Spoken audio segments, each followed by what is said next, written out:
I know you've collaborated with some other artists. You got Bubba Sparks and Sean P. Anything? Is there any other artists that you might want to do a collaboration with? Somebody in maybe a different genre of music, not only just rap or country or anything. Anything intriguing, man. Anything.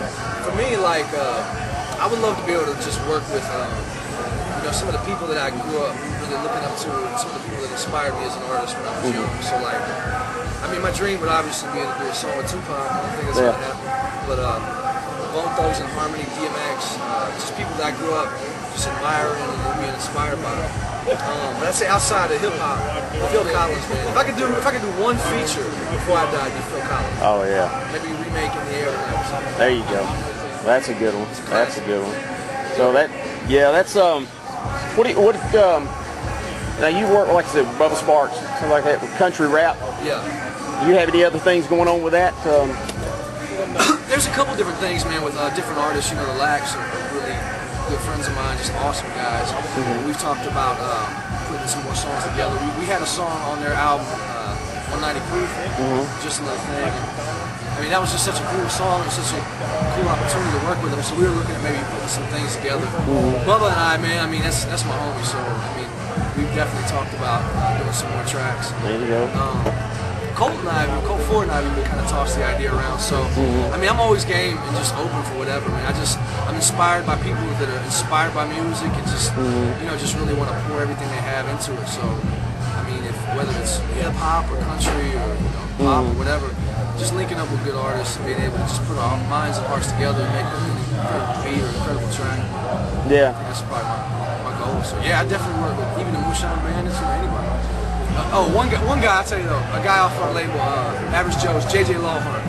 Man, he's a good friend of mine, and dude, every time me and JJ get together, he always wants to freestyle. So every time we get together, we're in the back of the club somewhere, just freestyling, going crazy. So I said, me and JJ got to do a track. He's a pretty good guy. He's got a good song out now on the Mud Digger. Yeah. The one with Lax. Yeah. Field Party. Yeah, Field Party, man. That's a good song. Video for that. That was a pretty crazy night. Really? Yeah, the video was pretty nice. Now, I didn't grow up country. I'm from Atlanta. I grew up in East Africa. So when I moved to Nashville, it was one of those things. It was kind of like opening my eyes and my mind to country for the first time. And I'm not gonna lie, a field party really had me thinking like I could get used to this. So I definitely enjoyed it. Well, it's a cool genre of music, man. That country rap's coming on and all that stuff. The field party, just good old country folks get together and doing that kind of thing. But your background, like you mentioned, East Africa. How so? Like you were born here in Georgia, and then you ended up out that way. How did you end up in the other countries that you've been to, and how did that come about? My parents were missionaries. So when I was 12, we left Atlanta and we moved to actually Congo first. And Congo at the time was really, really unsafe. There was a lot of political instability. So we ended up moving from Congo to Rwanda, which at the time was safer. But then in 1994, the Rwandan genocide took place, and my family was caught in the middle of that, which was one of those.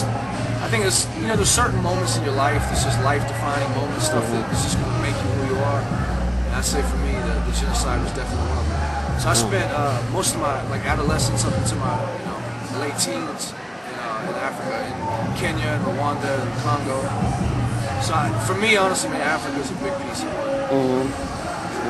Yeah, it's fascinating. The stuff that you've been through and seen in your years, Chernobyl, man, is one of them. I tell you what, that's crazy. To be able to go and see that firsthand is incredible, because it probably took quite a bit of work to get over there to begin with, to get the clearance to get over there, and then to actually set foot in there. When the Chernobyl thing hit me, it was funny. I was playing in the video game, and a friend of mine told me it was like my favorite board in the video game. I was playing, and a friend of mine told me, he said, "It's a real place." And so I kind of started researching the history on Chernobyl, and I mean, honestly, man, I was kind of ashamed, that this had happened in my lifetime and I didn't know about it. And I was thinking, like, why was I never taught this in school? Like, why was it never brought up or mentioned? So at that point, I kind of took it on myself to just, not just know the story, but to get the story out for people who, like myself, had never heard it. So the more I began to dig into Chernobyl, it started to really just take hold of me. So I wrote a song. And then, when I got done with the song, I was like, man, this is cool, but how can I really write about what these people went through without going and putting my feet on the ground? it was definitely a tough trip. Chernobyl was closed to all tourism at the time. They weren't letting any foreigners in. Nobody wanted to go with me. I was like, man, I need like a team of like 3 or 4 guys. Everybody was like, hell no. Nobody would go. So I finally came across a couple guys that were down to do it. And we understood the risk going in, and we did it. We just left. And I mean, I think that's another one of those life-defining moments that I'll just carry it with me until I die. Yeah, that's what I said. I mean, you've been there and done more than probably 98% of the people in the world, man, just in your time, man, and that's incredible. That's what I guess attracts me to you, man. Your life, really. You know, rappers, they rap about the streets and this, that, and in the streets, but man, you've been the world. The stuff that you've seen is way above what they've seen and what they've been through. You know, the majority of the rappers or musicians out there. So I think that's really cool, man, that you've been able to do that, you know, in your time. So I kind of look at it like music is always secondary to life experiences. It's those life experiences that mold and shape your music to make it what it is. So for me, I said like in the Chernobyl thing, we said that every song comes from a journey or becomes a journey. And so it's like, to me, to be able to make music without having that life experience behind it, I can't imagine trying to make music and it not be really deeply intertwined with well, you should never have a writer's block. You mentioned in there you had a writer's block. I shouldn't, but it happens, the pressure to outdo, the last song you did. Yeah. I think that's one of the things that a lot of artists, man, that we struggle with, because you make an incredible song and you're happy for about a month, 2 months, and then it's like, dang, I gotta outdo this song. Yeah. So you're constantly trying to top your last piece of art. Well, you got any more adventures in mind? I mean, you've been to East Africa, you've been to Chernobyl. I think just the daily grind. I mean, it just gets monotonous for me. I think I've always felt like just getting out there and kind of putting your life at risk a little bit. It makes you feel alive. Like I don't know. I feel like you can't really live until you almost die. So I got another one, an idea. I probably shouldn't tell it, but I talked to a couple people. And I told some friends the other day, I said, okay, they're like, how are we going to top Chernobyl? I was like, I don't know if we're going to top Chernobyl, but I was like, okay, I want to shoot a music video in front of a tornado. And they're like, okay, cool, like green screen. I was like, no, like a real life tornado. Like, you can go out with these storm chasers out to the Midwest and they'll take you out. I was like, man, let's go out and shoot a music video in front of a real life tornado. So I'm still trying to recruit some people who are down for that. Yeah, that might be harder than Chernobyl, man. Yeah, I don't know. It's a little crazy. At least you're standing out there, cows flying around, things like that. Can you imagine the footage though? Yeah, it'd be incredible. You're rapping, you're doing your thing, and the cow just. Well, it's pretty neat to see that footage anyway. So yeah, he'd be just winding you up as long as you don't end up in there with him. As long as we don't get sucked up. Well, I guess everybody will think that's part of the video. I mean, if anyway. you die doing it, it makes good footage. That's why people would think it was planned, right? Yeah, exactly. Or it's green screens. No, we don't do anything green screen. It's not real. Go home. There you go.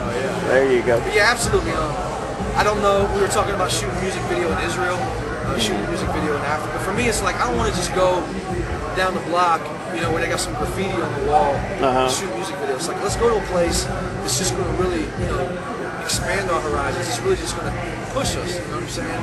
Artistically, from a video standpoint, from a music standpoint. So we're always plotting. Yeah. Well, I mean, hey, that keeps life interesting, doesn't it? Absolutely. That keeps it interesting. So are there any other, you working on the video for Dreamer? Do you have any other videos after that, or planned, or what? Remember will be the next one to release. We got the new album, Acid Rain, coming out. The song Dreamer is actually on an older album, Crucifix. But we remixed and remastered it, so we were gonna put it out, and we needed something to give it that boost. But that song just really spoke to me, it's like writing it and being able to, I don't know, just come out and sing it. But every time also I sing it, it just speaks so much, you know what I'm saying, to how I feel. So we felt like that was a really good video to shoot. We actually went out and shot that in Colorado. It was one of those things, man, like we said, okay, we want to go shoot this. We know we want snow. How do you gauge the weather? So we said, you know what, let's buy the tickets and just start praying. That's what all we can do. So we prayed for like 2 months. God just give us snow, give us snow. We got up there and it hadn't snowed in Colorado until the day we arrived. And then we just got hit with a blizzard. So the footage that we got out there was just phenomenal. It was so, it was so cinematic. So really, I think we really came with a really top of the line video of Dreamer. So I'm really excited to put it out. I'm putting out some good videos. I mean, the video quality on those things is crazy. I mean, Chernobyl is just crazy. I showed her Chernobyl this afternoon, man, and I mean, it kind of scared her,